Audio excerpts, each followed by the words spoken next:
Three, two, one. Yo. We in this thing. Hey, hey. What's going on, guys? Welcome to another episode of the Blu-XPerience. As a matter of fact, it's episode 16. I can't even believe that. We've done 16 Right? of these joints already, and today is going to be another special one with the one and only right to my, was it left or right? Mr. Vertical Sim is going to be on board with us today to discuss all things scenery development in both X-Plane 11 and Microsoft Flight Simulator. This man has done his homework, he's done his work, and just everything, man. So without further ado, we're just gonna jump right into it, man. Yeah. Vertical, how you doing, brother? Welcome Good. aboard, man. How you doing? Awesome.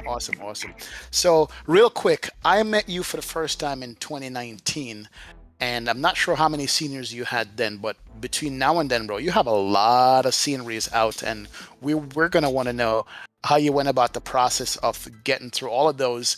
Not only the X-Plane, but Microsoft Flight Sim dropped a little bit over a year ago, and you jumped on that right away as well. So we're gonna be talking about that stuff, man. But before we do that, how's your day today, man? How's it going? Pretty good. So the whole day cleaning and household stuff, so that was fun. And then I got to work on the airport, so I'm happy. Nice. So Talk about I was gonna say, is this all you do now? Like, or is this like what you do, Yes, or do yes. you have another job?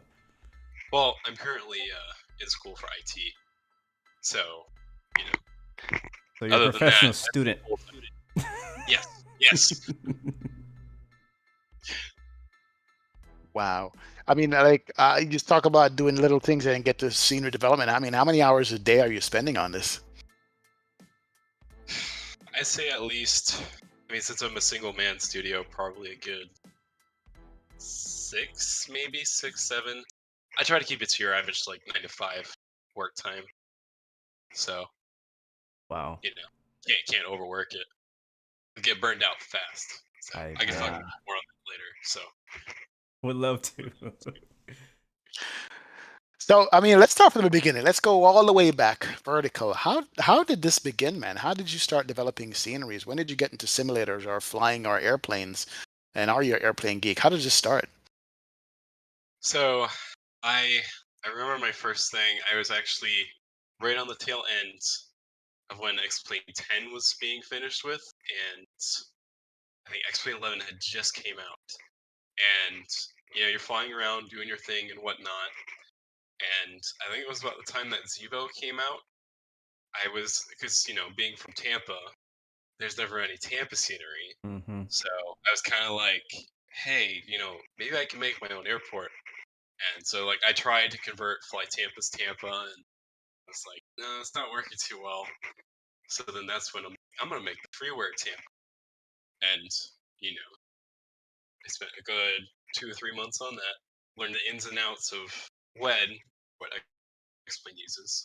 It kind of went from there, projected upwards, and was like people started donating money and whatnot. And I'm thinking, hey, can I do this for a living or something like that? Wow. Because I was working your casual teenage job, McDonald's and Chuck E. Cheese, sadly. Wow. So I was Chuck E. like, Cheese. I'm gonna do this while I'm in college instead of doing, fast food and all that, and just kind of propelled upwards from there. So Can you So, real quickly just hold your mic a little bit closer to your mouth? It'll be a sorry. little low. Yeah, I have you you're maxed good. out on my end. Sorry. There you go. But now we heard you. Um, We just want to go ahead and continue. yeah, I mean, I think now it's been at least a good, maybe almost probably 3.5 years now. So Wow, that's it? Only 2.5 years? 3.5. Oh, 3. Okay. wow. Only 3.5 years, and I'm looking at your sceneries here on your website, and you have more sceneries than a lot of other developers have been around a long time. Jeez, man. How long does it take you to knock out one of these things? So I mean, it's always your first one is what takes the longest, and I think that was Providence. You can go look at back at pictures of Providence version 1 and compare it to today's work. Yeah, don't do that. Oh, I'm going to. But I think that good maybe like 4 months for Providence, but it was, oh man, it was bad back then. But you don't know these things when you start out. And now you look at your own work some of these times, and you're like, oh shit, I should have done that. You know, but they, for a good regional like Providence or Norfolk, for example, it takes a good maybe 2-3 months at least for that. But big airports like New Orleans or Tampa take a good at least half a year. Wow. Tampa ended up being like a good two-year project, I think, because I did a bunch of small ones in between there because Tampa was so much work. Because we all know how huge Tampa is, Yeah. between the monorails, the taxiway bridges, and stuff like that. So it ends up being a lot of work. So you have to kind of like spread it out over time, you know. So Jeez. So, I mean, I'm looking at Tampa, and I always say Tampa to me was one of like the top 5 sceneries in X-Plane. That's how good it is because of the details. Now I understand what it takes to get to that level, but even in the beginning, man, I mean, did you, when you started doing it and messing around with wet and stuff, did you ever say, you know what? I don't know, man, this is too much for the amount of work you're going to put in and the amount of time it's taken. I mean, have you gotten to any of those points with any of these airports yet in the beginning? oh yeah, every airport's you have something that you want to just throw crap at the wall and call it a day, you know. Because there'll be something like, oh, why did these architects do that? Like, what's the point of this? And oh, I can't find updated airline data to put in. Hmm. And it's like, you just want to like give up on it. But then you go walk away, go do whatever, come back to it, and then the juices start flowing again, and it slips through, and you get finished. You know, I mean, you have to. It's like a regular work job out there. You can't just tell your boss, I'm just gonna walk away and come back to it. You have to get it done. So, Yeah. but you know, I mean, every airport has been, like I said, has hit that challenge like that. Um, were but were you the developer that I heard that said one time you actually get, because this leads into another question. How do you get the building details? What do you look at? Is it photography of the building? Is it satellite photographs, 3D? What do you look at to get like the details in the building and stuff? How'd you get that? well, for Tampa specifically, you can thank my wife for that because I drove her to the airport and she had a professional grade camera. So I was like, "Can you take pictures of the airport for me?" Because she did photography a while ago, and so she got me pictures of everything. And you could even take, if it's good enough, you can actually take the picture and make a texture with it. And that's what I did for some of the stuff. But Ah, most of the stuff you take from, stuff you can download online, like you just search it on Google, and then take it, put it onto the building or whatever. But a good probably 80% of them are handmade. Probably that last 20s via pictures and stuff like that. But a thing that people always underestimate is the amount of time it takes to do the research too. You're sitting there and you're scrolling through 1,500 videos on YouTube. 737 landing in Omaha, at daytime. Then you have to look at it at nighttime, and you search through all the Google image, the photos, and the Bing imagery, and you know, Wow. to find out like, oh, here's all the edge lights. Here's what this is in 2021 to match, to get those professional standards. What about like when an airport updates, like add a runway, add a terminal? How do you deal with that, or do you do anything at all? Um, I like to use. I'm really a fan of the Navgraph charts tool. Like most people use it for flying, but I use it for scenery work, Hmm. surprisingly. But it allows you to, say, okay, these gates are the new active gates. This is where the expansions are, and you can look at like you have to look at Bing, you have to look at Google because Google usually has the most up to date stuff, and then you kind of have to change your imagery that comes with the airport to match that, and then you move all your asphalt, your concrete, and all that to match what the layouts are. I had to do that with Omaha because my imagery was from 2018 and they had built a new taxiway. Hmm. You can tell fresh white concrete compared to the old concrete all over the airport. So you have to kind of like match it up to what they have now. Because you want to be on VATSIM and you're taxiing 50 meters down from where the actual taxiway was. Yep. You know, Yep. so but that's essentially you have to kind of just modify it and use that any way you can think of to be able to use it. Yeah, you said something earlier. I didn't even think about this, that it's one thing to look at the airport in the daytime, but at night, I didn't realize that you actually had to look at, what do you look at night? The lighting of it, or where to put the Yeah, lighting and stuff? yeah. Really? Essentially, it's like some airports have LEDs and some of them have the old sodium lights. Hmm. And, that's people are going to notice that. If you say that, and then you have to figure out where all the side lights on the buildings are because you can't see it during the day. Hmm. You model the side lights, but you can't see if they're LED or if they're sodium. Oh, there's this light over here that I didn't see before. These are all kind of just factors you have to look into. And like how powerful are these lights? What directions are these lights casting? You know, it's just all kind of play mathematics in your head with figure these Wow. little. So Yeah, that's something I never considered. And as a matter of fact, about night lighting, I'm not sure if you have the answer for this, but why is it that the lighting takes more frame from your simulator versus daytime? Maybe it's a dumb question. And do you take that into consideration also when you're making your sceneries? if I'm remembering it right, I believe it's because it's doing a, let's say, HDR lighting per pixel or something like that. So if you have more stuff that's lit up, it's going to at least take up permits. Jeez. I'm trying to what specifically. I don't, Laminar has a whole post written up on it somewhere. But I think it's just because it has to do like remember with the sun, it's a different kind of light than it is with like a ramp light because the ramp light's shining on only certain objects and stuff like that. So I think that's it's doing all the complex calculations and everything.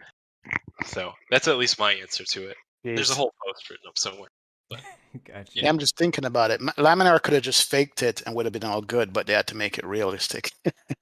well, a lot of people are like, the two areas you really succeed in are in ground texturing and night lighting, because a lot of developers they kind of just slap it together.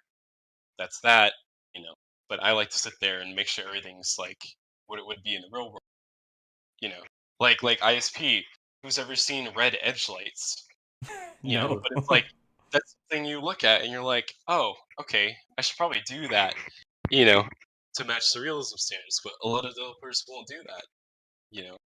So Okay, Man. so a quick question, because I'm watching the trailer for Omaha, which I've actually never watched, even though I own the scenery. Uh, what's up with this? Actually, I think I remember seeing it now. I'm looking at it, and like, there's a John Deere tractor driving over the grass field next to the like. What was your inspiration behind some of these extra little details that you're putting into Omaha specifically? well, so the John Deere thing, it's a running joke Easter egg thing between my little group of friends. Um, one of my friends, let's call him Scotty, he was like, okay, these storage areas, because every airport has like a storage depot Mm-hmm. for all the Right. like the maintenance and stuff like that. So he was like, those maintenance things have John Deere's in them. You should probably do that. And so we like were looking up and stuff like that. I spent a good like 4 or 5 hours, just building the thing, texturing it, and then I had to animate all the little wheels on it to go at the right speed and all that. And we had to put um, the little end piece for that actually cuts the grass part of it. So had to do all that, and we put the little flag on it, the checkered flag, and the lights and all that. But I spent probably a good 4 or 5 hours modeling that. But now I'm like, I'm just gonna include it in every scenery that has grass.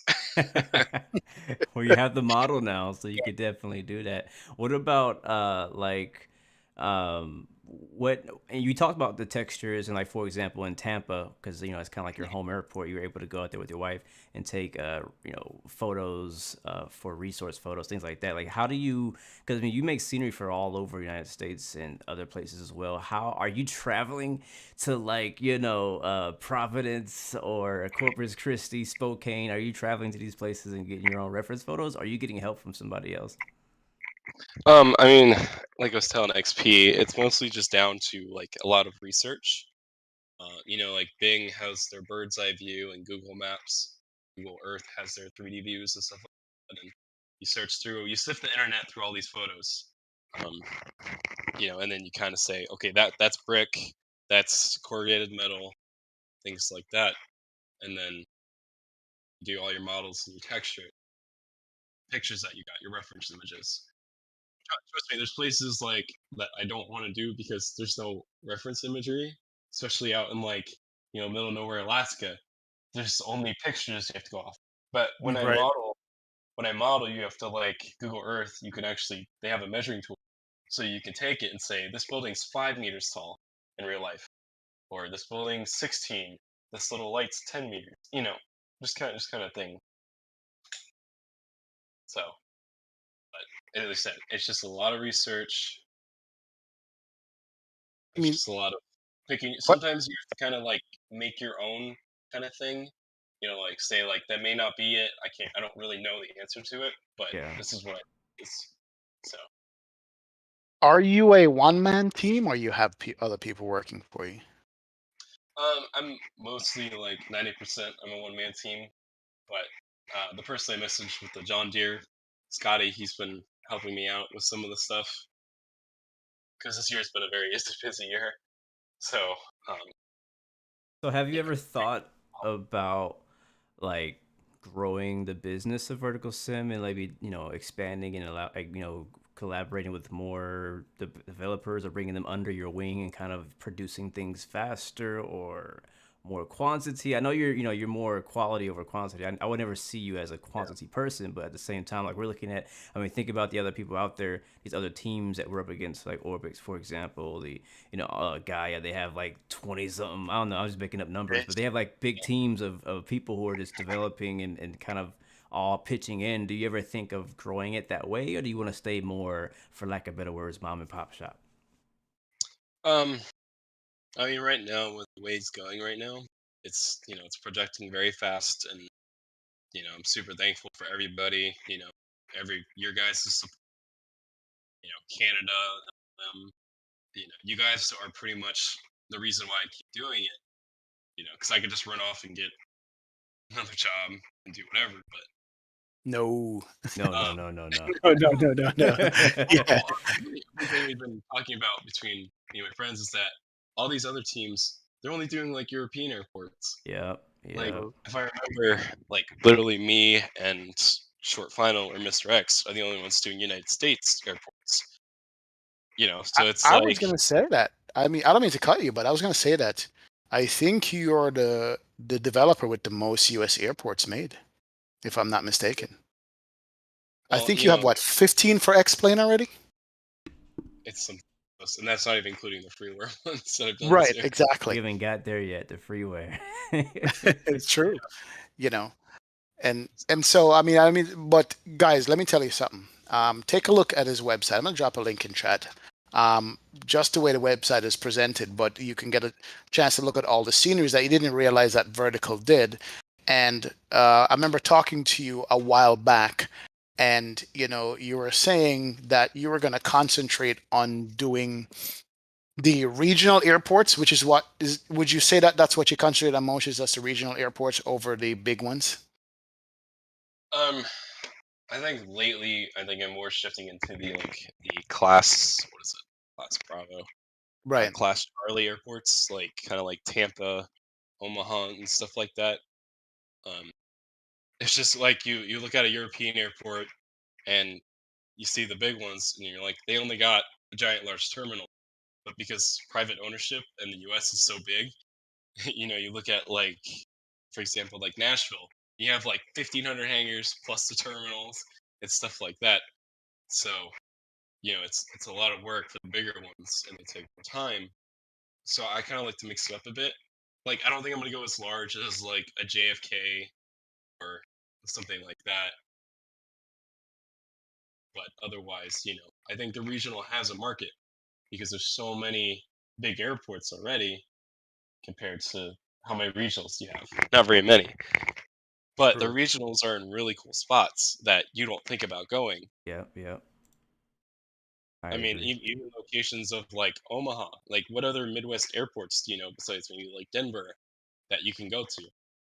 You know, I'll say this: that Omaha airport you released, like I was planning like over a week to stream it. I just was trying to get around to it. I had other things planned, and when I was planning that flight to go to Omaha, I was like, I always scope out the area. Like, all right, so I want to end up at this airport or start at this airport, but where else can I go around here, right? So where can I fly from Omaha? Who flies here? What airlines fly here? And I found out that all the major airlines fly into yep, Omaha. yep, From somewhere, either from Chicago, Houston, Denver, and all those places are in a decent range, on like 2 hours or less, which is yep, perfect for a streamer because you want to get in a flight or two. You know what I'm saying? Yep. And yep, Yeah. so it was actually really well placed. I mean, I was able to do a flight from I think Omaha to Minnesota. No, uh, Minneapolis. That's what it was, Minneapolis, and I think I went to Chicago, something like that as well.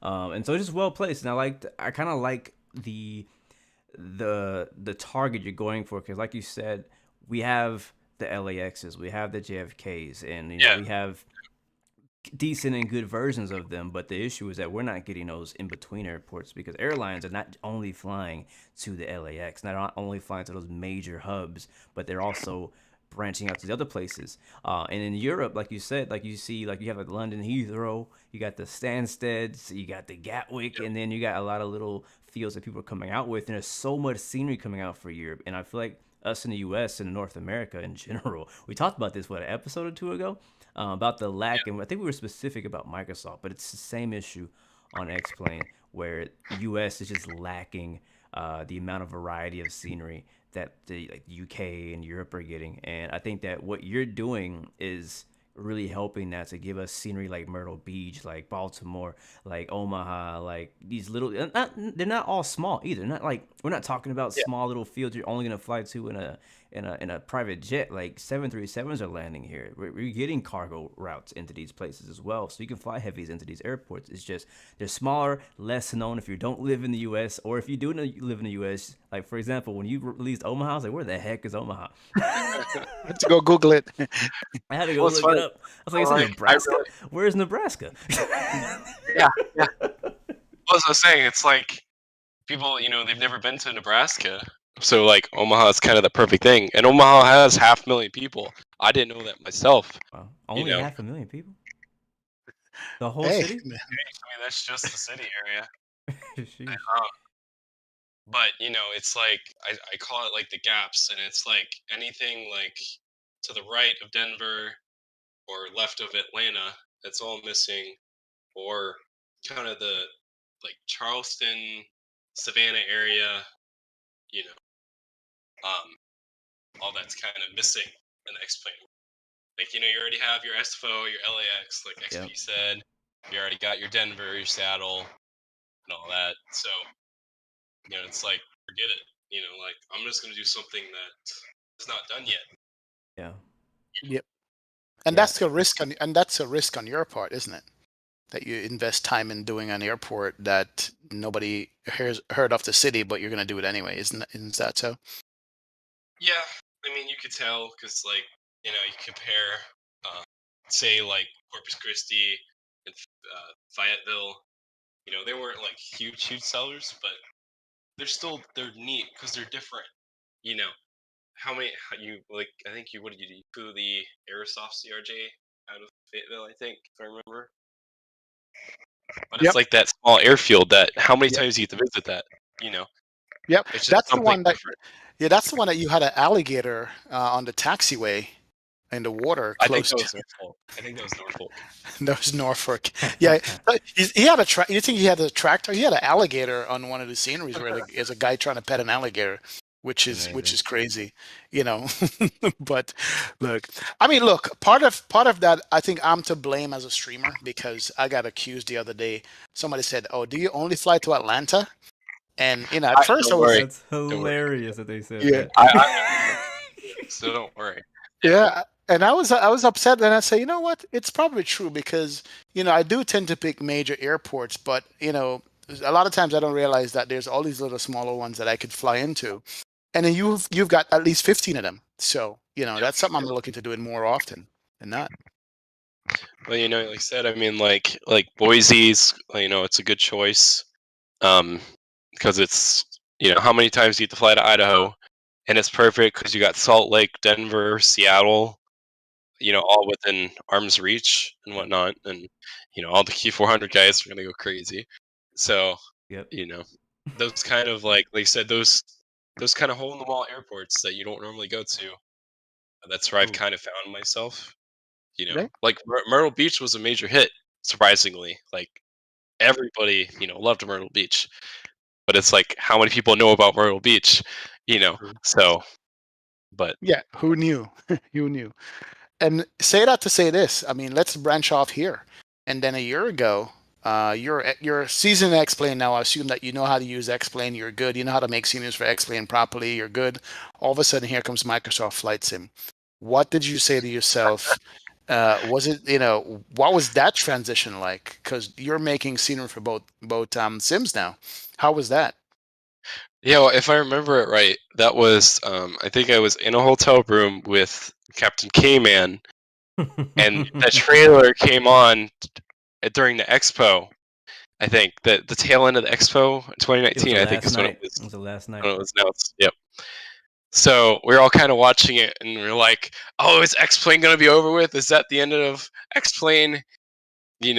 And then like the biggest thing that got me like kind of like, everybody was like, "You're not gonna be needed in Microsoft and this and that, and I'm not gonna have to buy an airport again for Microsoft." And then it came out, and everybody's like, "Oh my gosh, this is worse than X Plane's gateway system," you know. Wow. So, um, but even that within itself, it's been a because there's two different development methods for each scenery or for each simulator. Okay. So one of them, Microsoft's a lot more work than X-Plane is because X-Plane's tools are just simplistic. They work very well. They know what they're doing, and they meet all the FA. They have to meet all the was it FAA standards and stuff like that to be rated. So they already have all the proper equipment. Whereas Microsoft, they kind of like make it like in a video game kind of like thing. Hmm. So when you're designing it and making it, it's a different process that takes a little more to do, and you know, it makes you throw more fits about things. And so it was a big curveball because everybody was ready to jump on the bandwagon of Microsoft, and all of a sudden, X-Plane comes out with something, or Microsoft breaks with what was it, World Update 5, I think it Yep. was, That that was broke every everything. update. Yeah, it was every update. Yep. So you know, it's like right now I'm kind of like, do I want to keep committing to Microsoft and then have them keep breaking everything? Like I talk to my friends, I tell them it's like Tom chasing Jerry, you know, Oh my God. playing with these things, and Wow. it's like I'm not gonna sit there and play these games and whatnot. Fix the SDK, make sure it works, give me what I need to get it done, and you know, so Has it improved since day one, since you've been using it, or what's the status of the SDK for oh you yeah, guys? yes, it's improved, but it's still very glitchy and buggy, especially when it comes to like terrain editing, because it's a live. They went with a live 3D editor compared to X-Plane's 2D editor. Like the complete So it, opposite. yes, so you run into more glitches. I was like, oh, this 3D editor is going to be so cool in Microsoft.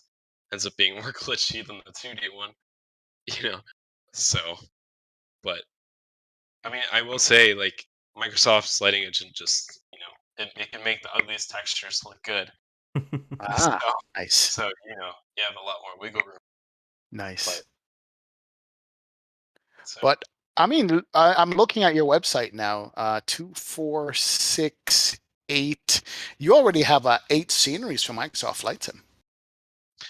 Yeah, well, I've How gotten did that go? like practically.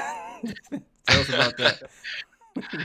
um, I mean, I guess the other thing I can mention is I think they're starting to improve it, but Microsoft's transition from your computer to the marketplace, it takes like a month just to get on the marketplace. Really? You know, Why is yes, that?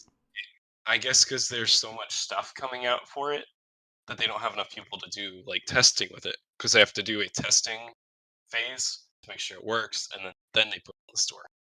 But when you have 1,500 other developers doing stuff, you get stacked in the back. Wow. I'm going to So steal one of Blue's questions that he always says to me. And Blue, here we go. I'm I stealing have your no idea what question. he's gonna say. Quality control in the Microsoft Store. Blue, you can expand on that because that's your question. You've always said that. I mean, I want to know Vertical's opinion on the current quality of what's being released on the marketplace for Microsoft Flight Sim. is she really gonna make me do this? Yes, we are. We are. As At least in and I my want to ask from the perspective of a developer, because for me, I'm looking at it one way, but as for someone who like you who is making products, and I assume at some point you want to get your products on their store too, and you're seeing what everyone else is putting out there. Like, I mean, like, how do you feel about that? And does that make you feel like putting less effort into it? For yeah, I mean, like you said, for my thing, it's quality, over quantity. Like I hate to put it on a developer under the bus, but what is that? That FSX scenery developers guys or whatever. I don't know which one you're But talking about. they make those was it those really like weird looking paywares. Jeez. So You're but not narrowing anyways, it down. yeah, sorry, I ignored that. Anyways, I think all your major developers like Flight Tampa, Flightbeam, they're nailing it, of course, you know. But then you see some of the other stuff on the marketplace, and you're like the whole Max fiasco Yeah, yeah. and all that. It's like you see it, and you're like, how could the Microsoft team approve this to go on there? True. You know. So Can't I'm nod kind of like, my head hard enough. so it doesn't really affect my work. I just do my own thing, kind of thing, and let people say, and I don't. I mean, on the rating system of all my airports, they have always come above a 4.0. Sarasota actually just, I think, is 4.8 out of 5. Wow. Nice. So And that's feedback from the audience, yeah? yeah, it's on the marketplace. Nice. So Well, here's you know, another question. And I might know the answer, but do you prefer people get your seniors through the marketplace versus your own website? Is there an advantage, disadvantage between getting it from you directly or from Microsoft? What do you think?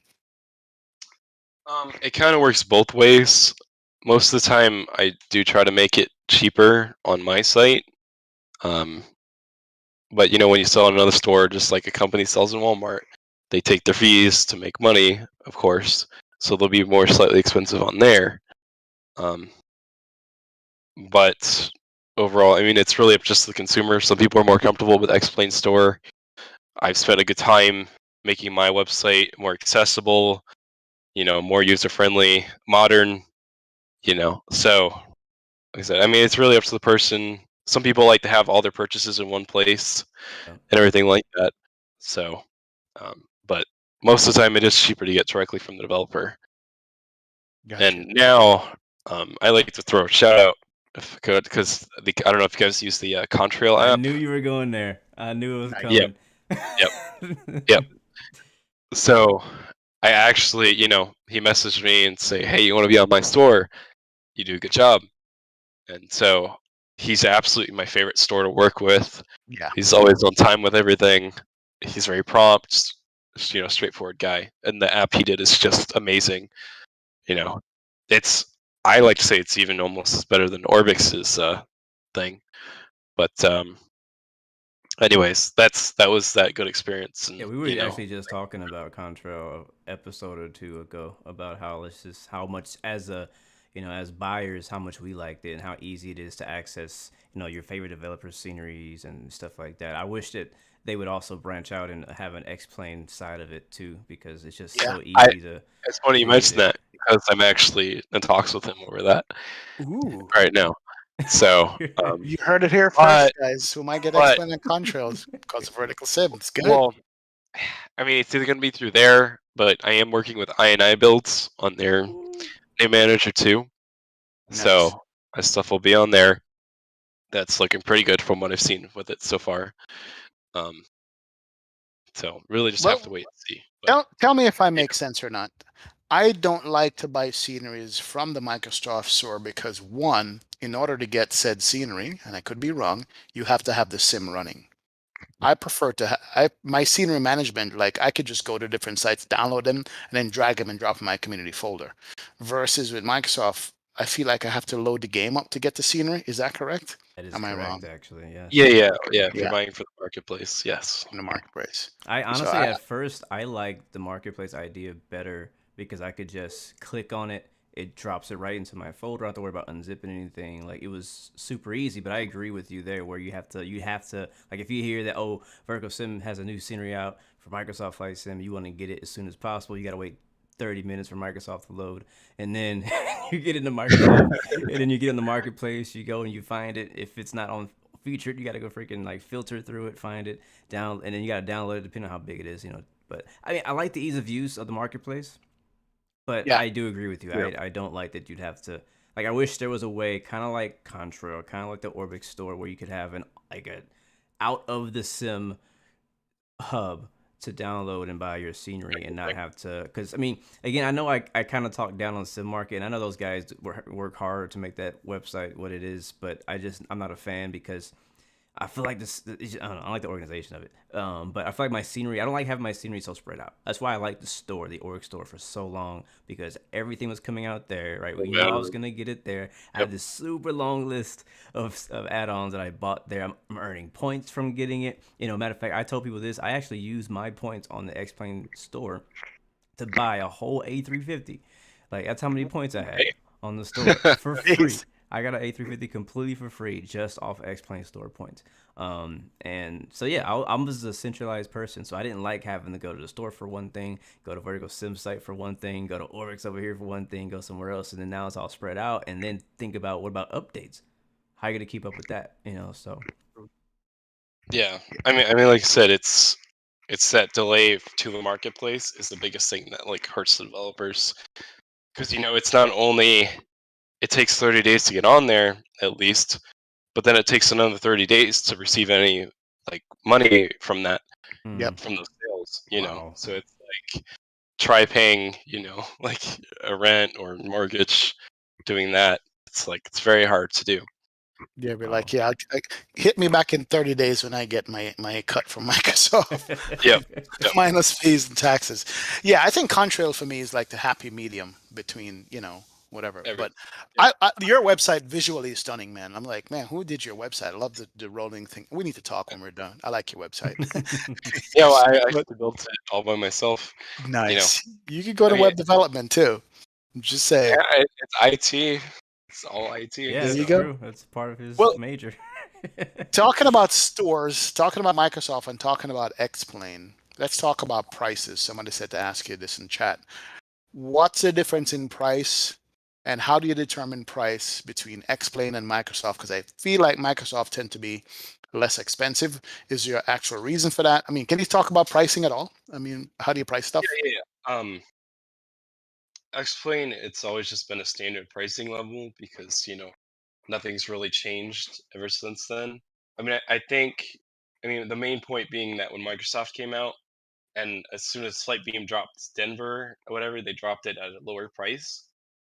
Even though, because I guess they did it because it was a lot older. But I think that literally shifted the whole pricing market of Microsoft, where now it's you sell it for a cheaper price, but you rely on volume Yeah. in that kind of atmosphere. You know, whereas Yes. X-Plane is kind of like for your regionals, you do like maybe like 18, 16, something like that. Larger like Tampa, you do 25 and all that. Because I remember releasing Tampa, I think it was like 27, I think, originally when I released that. So you could tell how much like things have changed since, at least a year ago compared to what the prices were. Um, Yeah, your Tampa right now is running for $19.99 on the website I'm seeing. yes, yes. Like I said, I mean, it's shifted the whole kind of atmosphere where things have gotten slightly cheaper and you rely more on sales because we're getting more flight service coming. So So on that note, like, did you see a spike, like when Microsoft Flight Sim came out? Because I mean, I'm not sure if you had scenery already available, like during that trend period when people were just flooding in the MSFS. Did you see a spike going into your, your sales on the X-Plane side? Did you see a spike on the Microsoft when you finally got that first Microsoft, and then also like what's kind of like some of the background of like how are your sales on the Microsoft side compared to X-Plane? So essentially, I think the first big like airport for Microsoft was Norfolk, um, and that was kind of like the thing. It sold on par, with what an X-Plane release would, and that's when all the Microsoft hype was going on and stuff like that. And then as they started releasing them for Microsoft, they started to get lower and lower and whatnot, and then they'd go up and then they go back down. So for literally the past year, it's been up and down, up and down, up and down with Microsoft, where X-Plane's kind of just that stable, like not high, not low, but just kind of in the middle. Your standard thing. Um, but this year so far, X-Plane has still sold more than Microsoft has. Microsoft is catching up, but overall X-Plane's still that. But it could be because I have more X-Plane customers than Microsoft yet. So it could be changing. But that's how the sales are right now. And that's where like people ask me like, when you come to Microsoft and whatnot. And it's like hard to tell because the Sims are like in a boxing match together right now to try to figure out who's going to be the winner. And then that'll be the one that you have to go to. And but now Explain 12's coming in with all that stuff, so it's like they're going to be a boxing match for quite a while So still. speaking of X-Plane 12, I don't know if you know the answer to this yet, but do you think that your current scenery is going to be compatible with X-Plane 12 out of the box, or is there going to need to be adjustments made? I'm going to say you're probably going to have certain things like different methods that they're going to change. And now that they're adding the rain and snow effects, you have to add it as well. There's going to be a new jetway system. So that's, who's going to know if Sam's still going to be around? Point. So there's a bunch of things that are just not known yet. So like when Tolls came out saying, okay, we're going to charge a small fee, but it's like, how do you know that already? Right? You know, like you don't even know when X-Plane 12 is coming out. So how are you going to do it now? That's why I'm still sitting on it. I'm thinking at least if it requires a lot of work, it'll just be a small upgrade fee, probably just to make it more work, or the airport just won't be compatible at all, and you have to completely Wow, redo it. that would be Worst horrible. case scenario, yeah. But based on Wow. what Austin has said himself, they should be at least like 90% compatible. Right. And that's Right. the word I've been kind of going on since they've talked about X-Plane 12 is the fact that the way that they're developing 12, it's not supposed to break the core systems of like the way that things have been done on 11 and 10, even not expecting 10 stuff to work. But I'm just saying, like, so scenery, in theory, shouldn't have a dramatic effect. Maybe they won't get like I guess those special effects that we're getting. I'm not sure if that that rain effect, for example, is a texture thing or if that's like a thing on top of a texture. I don't know how they're doing that yet. Are they going to change some of the core features inside of WED itself, inside of the develop the scenery Yes. develop? They are. You're saying? Well, So I mean, like I said, they've been very like transparent with it yet. But one of my good scenery developer buddies, he's actually gotten into they have a little like beta program. So I'm gonna try to get into there hey Austin, I've been developing for X-Plane for 3 years. Let me in. Right? I think you deserve it, bro. You've been holding like I got a lot of respect for you guys who have been sticking with X-Plane through this last year since Microsoft come out because everybody's hopping on the trend for Microsoft. Like, oh, let's go develop for them. Let's go do this for them. But then people like you are like, nah, I'm still making these amazing scenes for X-Plane. And then on top of that, we got people like Tolis, people like I, people still developing great quality products for X-Plane, keeping X-Plane alive. Because I feel like without that, if X-Plane for the last year just didn't, and I'm not X-Plane themselves, but if X-Plane third-party devs weren't releasing quality add-ons throughout this period, then we'd be like, all right, well, I guess everybody's moving to Microsoft, and we're all just at a loss because Microsoft is still just not all that was hyped up to be until we're still waiting for things over there. So yeah, just salute to you. Just a side note on sticking with it. I know you were developing Microsoft stuff, but you're still like, I mean, when I look at your Microsoft library compared to your X-Plane library, I can tell where you've really been putting the time in. And then you got the Omaha, Baltimore, and Myrtle Beach, like these great places, sceneries that you've been releasing on X-Plane. Yeah. Yeah, I mean, like I said, a lot of it, those X-Plane airports go back 3 years ago too. Microsoft's only been out a year or Yeah. so, so it's the more will come eventually. But right now, it's kind of like, okay, I'm gonna stick with X-Plane because it's easier. I can knock out some of these bigger airports.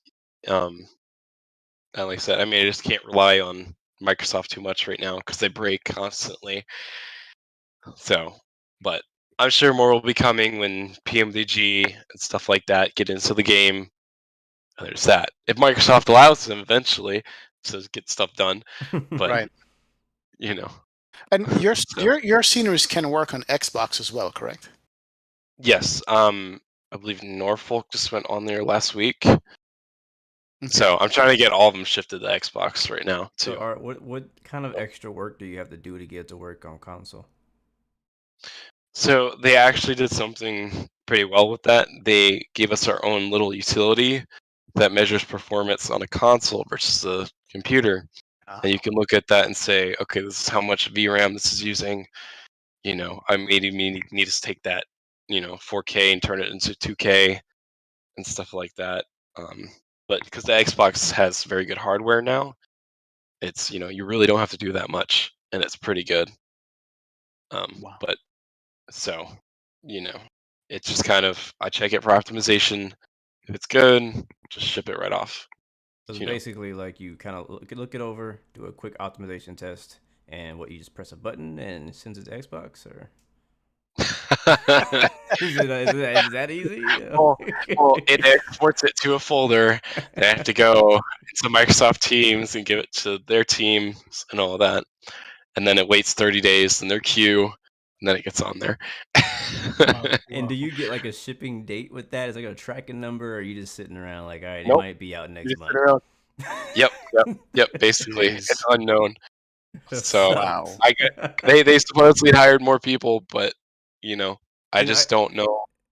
I don't understand how you can plan. Like, what if you wanted to like plan a big release? Like, all right, December 1st, I'm dropping the biggest airport ever, right? And would you have to, ship that a month in advance? Could you organize with Microsoft? Like, I am assuming they're playing favorites because I mean we're seeing other big developers who are just like dropping stuff on Oh yeah, particular yeah. I'm sure times. if you have a partnership like who's it, Gaia and Aerosoft and Orbix, I'm sure those are pretty immediate, like next week things. Right. But for smaller studios like me or 29 Palms and stuff like that, those guys are a good month and a half before it's Wow. on there. Wow. 45 days. That's crazy, man. So Wow. I that's hear why you. I've gone Sim Market, Contrail, and I'm actually in the works with Aerosoft right now. That's their store too. So you know, Yep. You deserve it. Now, let me shift a little bit here because somebody in chat mentioned this. If you guys don't know, X-Plane guys know this already, but if you guys are just Xbox only, there's a thing in X-Plane called orthophoto. And this is the savior for X-Plane, in my opinion. Without ortho, I probably wouldn't be flying X-Plane. And I downloaded like 2 terabytes worth of ortho and did my own thing on it. And then you came and you dropped a whole bunch of pre-done ortho called V-states. What made you do that, and what's the process like to clean those things up by removing clouds and all kinds of different things, man? How does that work? Yeah. Oh, well, I told my freaking I'm like, I'm sure they're gonna mention V states Oh yeah, somewhere in there. We have It's to. like it's gonna be yeah. somewhere.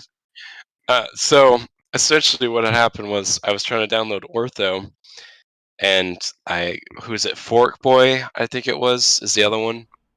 So I saw his, started downloading it, but then you have to do all the conversion process and stuff like that, and I'm like, this is ridiculous. A whole day to install Florida. Like, no, this is ridiculous. So I had known how to do Ortho for XP already, but I eventually played around with the settings. I found a cloudless, mostly cloudless source, like 90%, and I went off of that. And I already know how to modify colors and make it more natural looking, thanks to scenery work. So I took that and I applied it to that, and then that's when V States Florida was born, and it went on from there and there. And people were like, "Oh, make more states, make more states." And I think now we're at like just Michigan, at least in the continental United States, is left.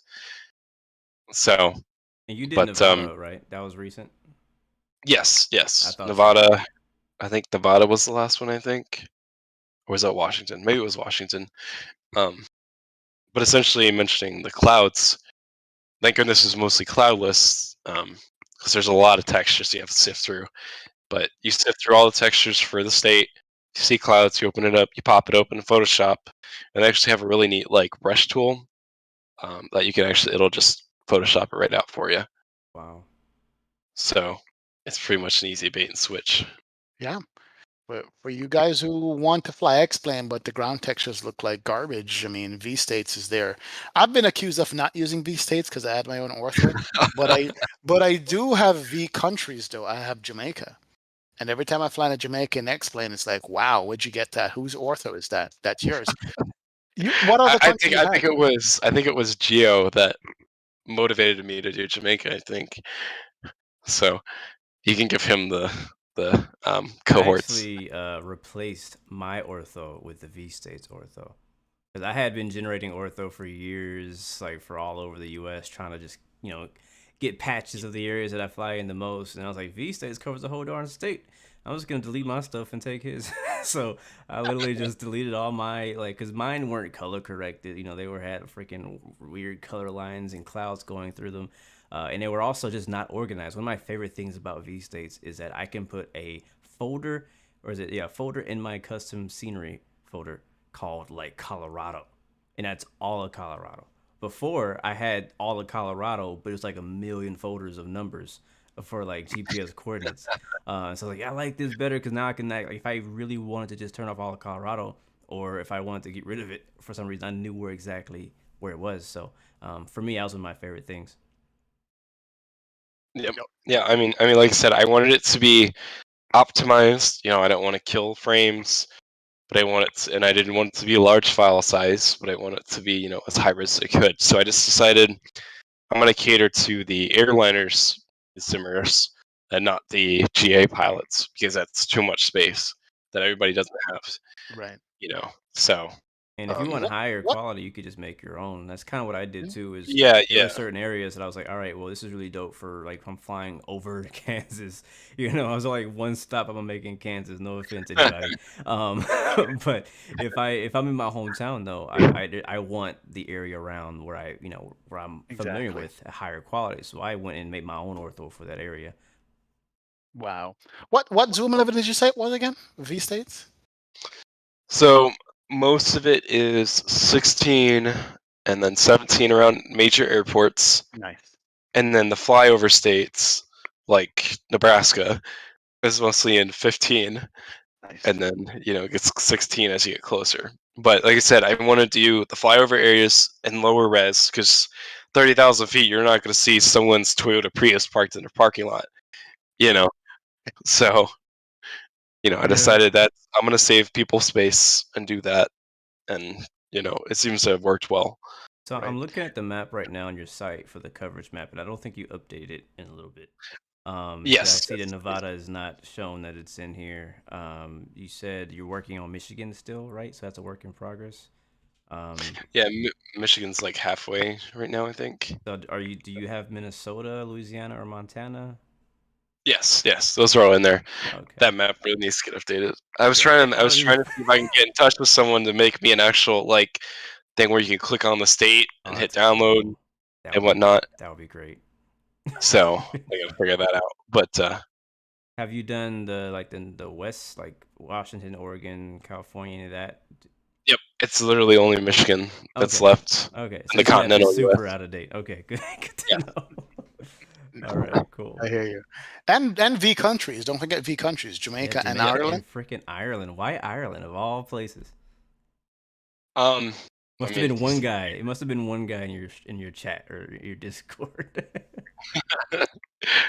well, being a ginger, you got to do Ireland. No, I'm just kidding. Mm, Um, Hometown.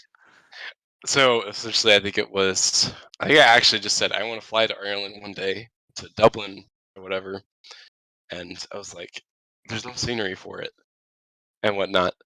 So I was like, I'm just gonna do Ireland just because it's a little smaller, something, another big Right. country and whatnot. And now I'm getting, oh, do Germany, oh, do oh France. God. It's, Yeah, in the chat they said do Canada and do Alaska. Yeah, we really need Yeah. yeah, Canada and Alaska. They need some We love need we over need there. Canada, man. And Mexico.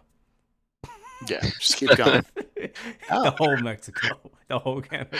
well, a lot of people were like, why don't you just have Laminar pay you to like go there and do all this for them and keep it, everybody they can live stream that out like Microsoft does. Yeah, yeah, that's yeah, true. absolutely, absolutely. I mean, that's a killer feature. I mean, without Ortho, we be half as excited about X-Plane as we are, Yep. honestly. You know what I mean? I And in some probably wouldn't be instances, playing X-Plane at all, to be honest with you, yeah, without Ortho. exactly. Yeah, It it, will be it's and uninstalled. That's the truth. yeah, it's better. Sometimes some of your Ortho is better than what I can pull in on Microsoft. Depends on my connection Yep. speed and stuff. I've gotten that too. I've gotten that too. People are like, your Ortho looks better in X-Plane than it does in Microsoft, or like the Microsoft Ortho. Yep, Yep. I'm like, it's true. I would be remiss to not mention this your charity work for the community. We'll talk about your sceneries and your V states, but Simwings was a project that came up. yep. Mr. Dougal McTavish was running that, and the amount of stuff that you donated and gave away, man. I mean, you're a very charitable guy, man. How it's just what can you say about that? You know, Yeah, I mean, like I said, Dougal approached me, and he was like, "Okay, and we're gonna do this thing. Can you give anything towards it?" And um, Dougal was just, he's an amazing person. Yep. He's, he didn't, like scratch at me like, "Gimme, gimme, gimme, gimme." He was like, "Just do what you can give." I was like, "Okay, sure." And then I was, because I try to be, I want everybody to have the flight sim experience and whatnot. And I mean, it's not like you're giving away, $100 microwaves or, washer dryers. It's like $15 is what it is, and it doesn't affect me because it's, you can write it off on taxes and whatnot. So it's, say whatever, and I want to just be supportive of everything, and I don't want people to have to experience the pain of default airports either. Yeah. So, you know, um, I was just it's like, true. okay, sure. I So, I definitely want to say that people like you and Mr. X, aka Short Final, and what you guys done, the way you guys kind of got into the scenery game with putting out just freeware, just like you said, you you kind of feel bad. I feel bad even today when I see people flying into default airports that I happen to have. Right, like I either got them from somebody or I bought them because I thankfully I had the finance to get that airport. Right, but some people are just flying into the regular one, like not that and they love it. Right, but people like yeah, you are going in and making that scenery better and giving back, and you continue to do that even today, even though now you have a business made out of it where you're making payware scenery. But you have all this, like I said, the V states where you can cover the entire United States for free. To do that in prepared 3D, you know how much that would cost? You know what I'm saying? um, Yeah. Yep. Yep. So it's just like it's huge. It's one of the favorite things about the X-Plane community and most of the flight sim community is that a lot of developers they're passionate about flight sim and aviation first, and then it comes business second, right? And so sometimes you even take risk and you take sacrifices for us, that I think we don't even know about. Yeah. Yeah. I mean, like say, I mean, it's just everything's just been, such an amazing experience because, this is the first job where you kind of feel like you're actually out in the world doing things, and I get to do that from home, you know. It's just like it came out of nowhere, and it's just you feel like you're something and you're actually like doing something, you know. Um but I just clicked on the freeware link on your website, verticalsims.com, and it took me Mhm. to your freeware section on the org. V. Blue, I didn't know this. Houston, Yes, I knew Ortho, this. uh, tons more. He's got Delta Airline liveries. He's got IXEG liveries. He's got the cockpit overhauled, which I have for my A350. Got sounds for the 757. Somebody asked me about it today. That's your sound I used in my last stream. He's got the Jar Design A330 cockpit retextured. Where the heck do you find all this time, man? What's wrong with you? He's got, Honestly, a oh, wait a lot minute. of it. Hold on. He's got V trees. He's got vertical sim trees as well. Yep. All Yeah, freeware. that's what I use. I've been using V trees for the last year. Yeah. I So mean, if a lot of it's just, okay, I'm bored, so I feel like doing this, or be like, be bored more, man. Keep going. well, Keep going. everybody's like, get your hands on the Q400 and dirty up that cockpit that they have Please let it there. look used. Look, the reason why I'm mentioning this stuff is that I always say that the developers of this community makes the community what it is. Without the developers doing what they do, we're screwed because you see that the simulator makers are giving us default stuff that just looks absolutely horrible. Yep. Right. You can't fly into them. So when I say, guys, go to verticalsim.com, look at all the sceneries, support this guy, I mean it because it's not just selling stuff to us and then disappearing. It's giving back for things that you can use for free. I mean, V States alone, is worth so much. So I appreciate that you do that for the community, man. Absolutely, I do. And when you come and say, "Hey, man, take a look at the scenery," I'm like, "Yeah, why not? Absolutely. Let's go get 50 people flying in there," which doesn't happen in real life. So we appreciate that, bro. Which doesn't. Absolutely, man. It's true. Yeah, yeah, it's true. You know, but Omaha probably it, sees 50 flights a day. yeah, No, just kidding. Okay. exactly. Exactly.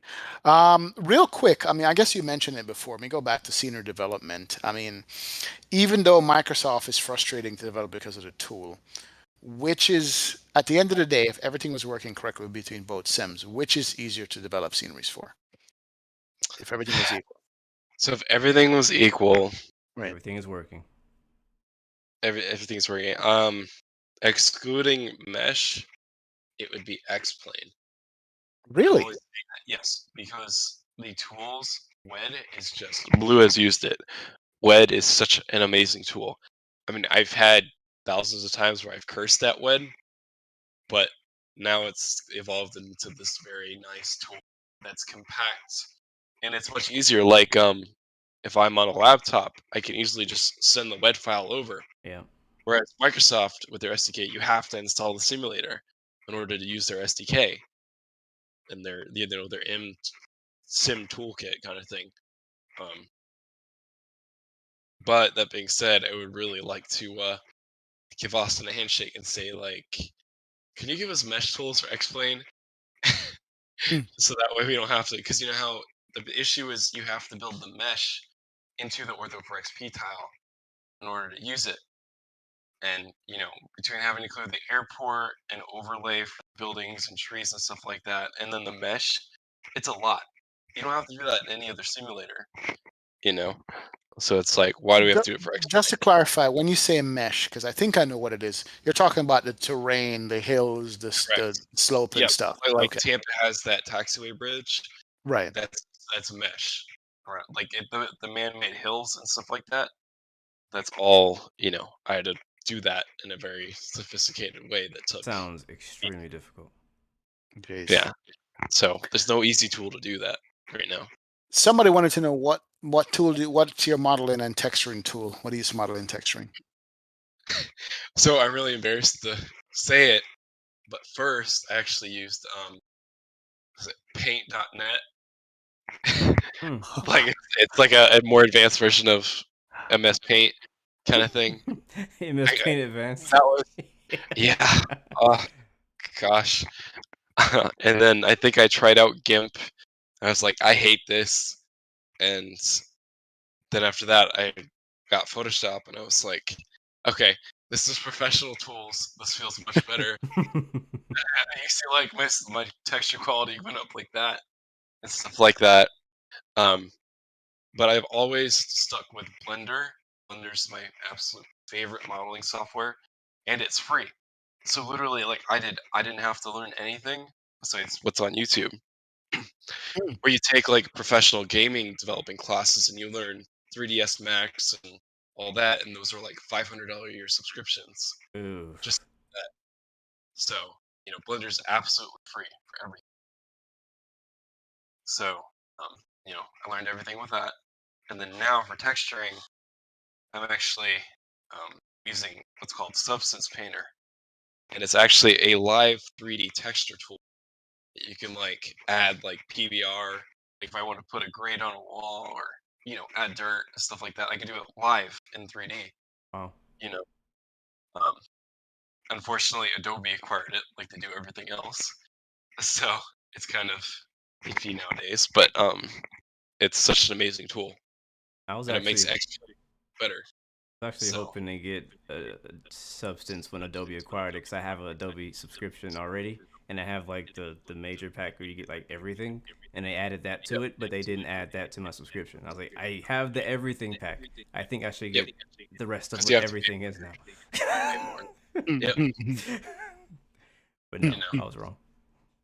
But like I said, I mean, I have so many tools. Like my taskbar is almost completely full on the bottom of my monitor, um, because I have like texturing software, modeling software, um, some of the FSX tools like Model Converter X and things like that, Google Earth, and so it's not just those three tools, but for a person starting out, those are the three that I would recommend to get started in that. Nice. Yeah, that look, it's good to get a look behind the scenes for young and upcoming designers, thinking that it might be impossible for them to get into this stuff because they got to go out and buy a whole bunch of stuff. Start with what you have, just like streaming. Just start with what you have, give it the best, and keep going. You know what I mean? I mean, what would be your recommendations for people who want to get into this game? Any words of wisdom you've learned over the few years you've been doing it? um, I'd say you pretty much want to make sure you're very consistent in what you do. Like you're going to be frustrated so many times. Like this is the job that I've had to say, you know, F it the most times to something. You just have to do it anyways.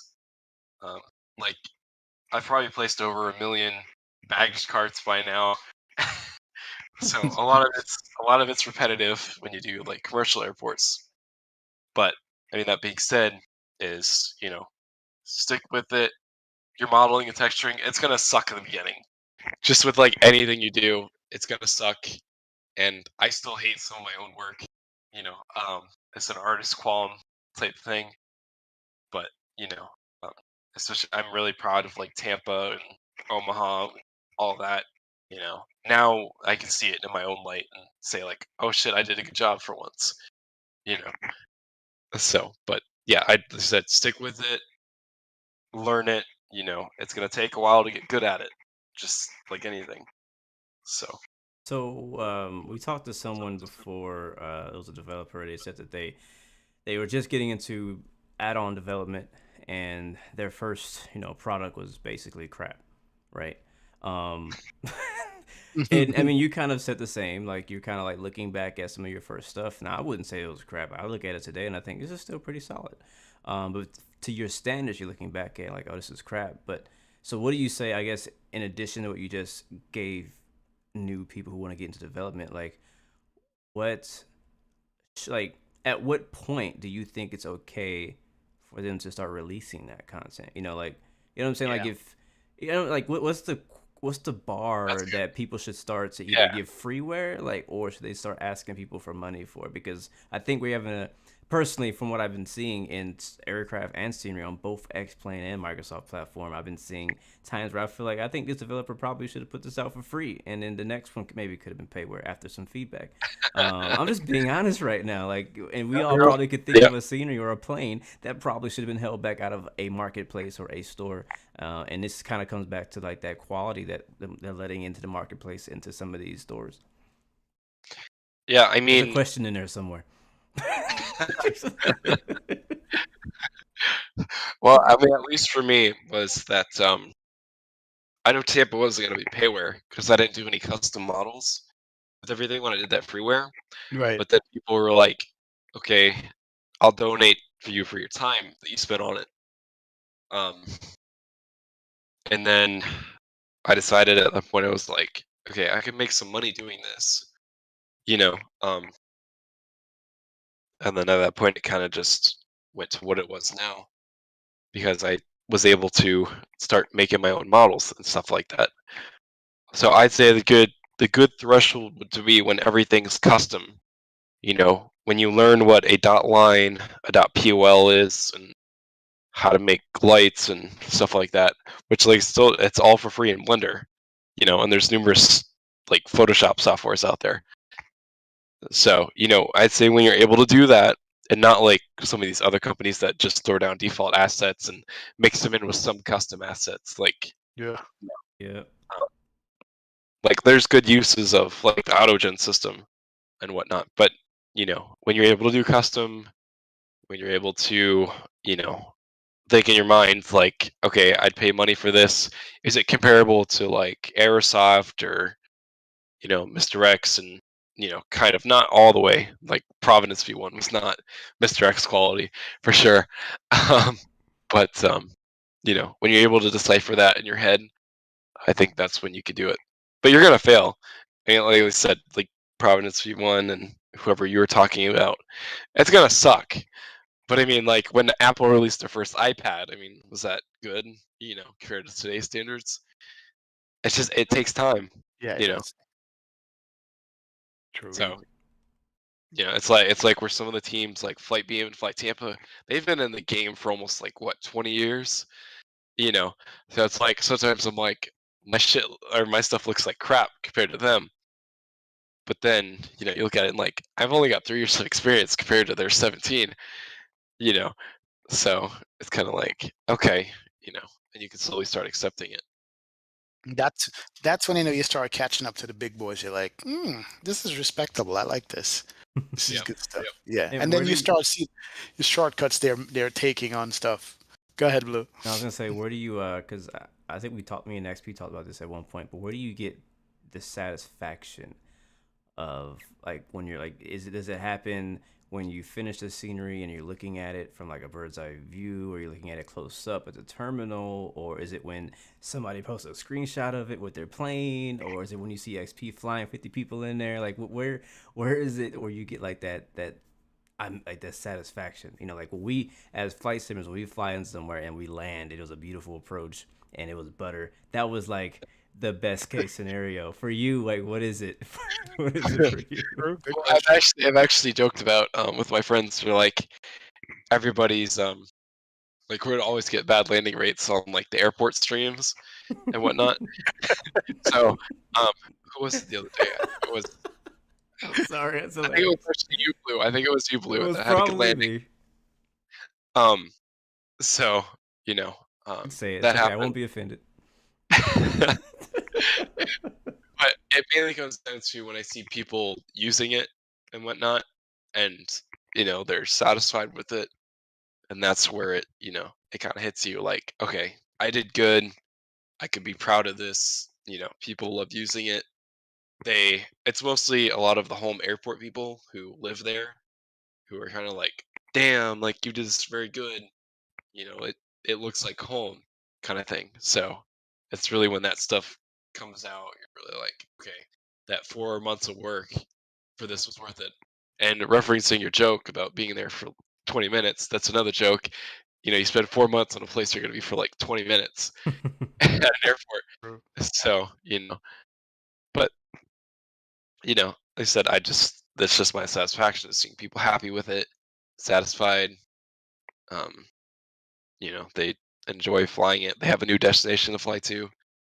Yeah. So, you know, I mean, look, you never know how much you appreciate your custom scenery until you fly into a default scenery and you go, "What the heck is this?" It looks like the last one. All the default sceneries just look the same. Whether it's X-Plane or Microsoft, it just looked like, okay, I see what this is. And you're right. We only literally spent like what 20 minutes on a taxiway, and that's a little bit amount of time off a 4-hour stream to see your scenery. But I tell you though, coming into a scenery after a long flight and landing and seeing what I love about your scenery? This is it. The ground clutter. Seeing the ground clutter stuff. Like your yep, parking lots have a million cars. I like that. That's an airport, yep, right? yep. There's a bunch of baggage carts around and stuff like that. I think is just as important as the terminal and buildings themselves. You know what I mean? It's not sterile. Yeah, I mean, like when I do it, I like to match exactly what the airport is, what you see it as from like satellite. I want all the baggage carts, like Delta baggage carts have to go with the Delta jetways and the gates and whatnot, and Southwest over Southwest. Oh, You don't know, forget, eh, as a ramper, you got to put a few of the wrong cards places just to piss them off. Yeah. Yeah. Yep. It's true. I got a good, interesting question here in chat. What are the most frame killers in a scenery design? What kills your frame mostly in any scenery? Vertical Sim has left the chat. Yep. No, he's here. He's got to go answer that. It's all good, man. Take your time. Take your time. Yeah, I asked the question in chat a second ago. What people were saying? What is your favorite vertical sim scenery so far? I'm seeing a lot of Tampas and a lot of Sarasotas in the chat right now. So I think for me as well, I think my favorite is. I think my favorite is actually it. I have a new favorite. My new favorite is Baltimore now. It used to be I Tampa. was. It used to be Tampa, man. Yeah, my Tampa new was favorite is my joint. Baltimore. But Baltimore, having been in and out of Baltimore so many times, man, that Southwest terminal up front was like ridiculous when I saw it when Vertical did it. I actually loved that scenery, you know. And I'm gonna make it a point now because I have quite a few of them, not all, to start flying to those places out of Atlanta, out of Baltimore. You know what I mean? And you Uh, can still we, fly to Atlanta, bro. You just fly from Atlanta to Sarasota, Atlanta to no, Omaha, true. Atlanta to Norfolk. It connects. You can just fly Delta. Just do it. You should just join. You should just join Delta Virtual. There you go. That'll. No, I get a complex now whenever I go load up in Atlanta. Goes, I don't want to do this because I've been questioned about it too many times. You know Oh that yeah. that yeah. I think that's I'm gonna start doing those the smaller airports I think though more. another thing is that Atlanta just has such good scenery. Now, it's not by Vertical, even though Vertical's here, but just Right, the difference it makes for an airport that has custom scenery right, is it's a big difference. And so when an airport has really good scenery, you want to fly there. You want to get your money's worth of what you paid for that scenery, but you also just enjoy flying in and out of that airport because you just like you right. said, you get that satisfaction for arriving at that cluttered high quality airport. And so that's why I know for me, like I tend to end up flying to a lot of the same airports because I'm like, well, I got scenery here and I like this Hmm. scenery. I like this route. I have, ortho surrounding this area. So you'll see me going in and out of there. But Vertical's back. So sorry, power decided to flash. you're My good. my UPS terminal was That's just what I heard. I heard a beep. I thought it was a cell phone, but that was a UPS backup. Ah, yes. It's mandatory to have them in Florida with thunderstorms. So cool. A UPS backup? What is that? Well, here was a question we're asking. What is it in a scenery that takes up the most frames? That's the frame killer.